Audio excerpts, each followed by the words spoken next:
Cheque bounce case में जो अपराधी है अगर वो जेल भी काट लेता है तो उसके बाद भी आप अपने पैसे को कैसे रिकवर कर सकते हैं, ये आपने लास्ट वीडियो में जाना। और अगर एक्यूज्ड को या फिर कंप्लेनेंट को ये लगता है कि वो जेल काट लेगा लेकिन उसको पेमेंट देने की कोई भी ज़रूरत नहीं है, तो ये उसका भ्रम है। यहाँ पर उसको जेल भी काटनी पड़ेगी और जो पैसे हैं कंप्लेनेंट के वो भी देने पड़ेंगे। अगर वो वीडियो आपने नहीं देखी है तो वो वीडियो भी आप देख सकते हैं। लेकिन आज की वीडियो में हमारे पास ये सवाल आया है कि अगर अपराधी जो है वो मेरे पैसे नहीं देता है चेक बाउंस होने के बाद, तो क्या चेक बाउंस के केस में मैं उसकी सैलरी को अटैच करवा सकता हूं या फिर नहीं। सो फ्रेंड्स, आज की वीडियो में मैं इस सवाल का जवाब आपके लिए एक लेटेस्ट कानून के साथ लेके आया हूं। सो फ्रेंड्स, मैं हूं एडवोकेट मोहित और आप देख रहे हैं हमारा चैनल मोहित सिंह रूरल। अगर आपने ये चैनल अभी तक सब्सक्राइब नहीं किया तो चैनल को सब्सक्राइब कर लीजिए, क्योंकि चेक से रिलेटेड बहुत ही बढ़िया कंटेंट इस चैनल पे आने वाला है। सो फ्रेंड्स, बिना किसी देरी के चलिए वीडियो शुरू करते हैं।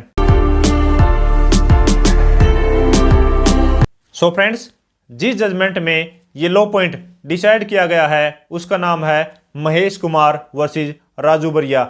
20 दिसंबर 2018 को ऑनरेबल राजस्थान हाई कोर्ट की ये जजमेंट आई है, जिसमें ये डिसाइड हो गया है कि अगर आपका चेक बाउंस का केस है और चेक बाउंस के केस में अगर अपराधी आपको जो है वो पैसे नहीं देता या फिर पैसे का कोई भी इशू है, तो उस सिचुएशन में आप जो अपराधी की सैलरी है उसको भी अटैच करवा सकते हैं। तो सबसे पहले हम इस केस के फैक्ट्स जान लेते हैं कि इस केस में क्या हुआ था। इस केस में जो कंप्लेनेंट है और एक्यूज्ड है उसके बीच में कोई लेन देन था, तो उस लेन देन को उतारने के लिए अपराधी ने कंप्लेनेंट को एक चेक दिया और वो जो चेक है वो बाउंस हो गया।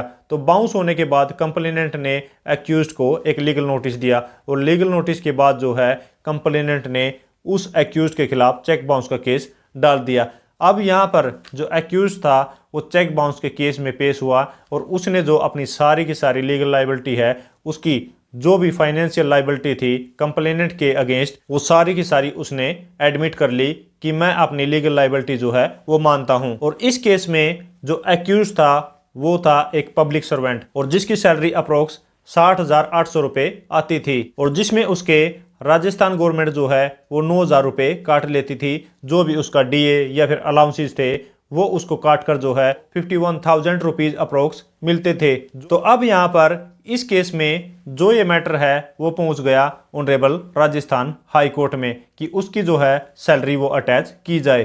तो यहाँ पर ऑनरेबल राजस्थान हाई कोर्ट ने भी ऑर्डर किए कि जो एक्यूज्ड है अपराधी है उसकी सैलरी को अटैच किया जाए और जो भी ये चेक बाउंस का केस है जितना भी चेक अमाउंट है तो वो उसकी सैलरी को अटैच करके निकलवाया जाए। और साथ में ऑनरेबल राजस्थान हाई कोर्ट ने राजस्थान गवर्नमेंट को ये डायरेक्शन दी कि इस अपराधी की जो है वो सैलरी अटैच की जाएगी और वो जो सैलरी इसकी अटैच करके नीचे जो भी ट्रायल कोर्ट है उसमें डिपॉजिट की जाएगी और जो ट्रायल कोर्ट का काम है ट्रायल कोर्ट उस अमाउंट को रिलीज करेगी कंप्लेनेंट के फेवर में। और इसकी जो सैलरी है 51,000 वो जब तक अटैच रहेगी जब तक कि वो चेक अमाउंट पूरा नहीं हो जाता और पर month Rajasthan government first week में ये जो इसकी सैलरी है उसको ट्रायल कोर्ट के सामने डिपॉजिट कराएगी। और साथ में ही राजस्थान हाई कोर्ट ने ये भी कहा कि जब तक ये चेक अमाउंट पूरा नहीं हो जाता ये जो केस है ये पेंडिंग चलता रहेगा। So friends,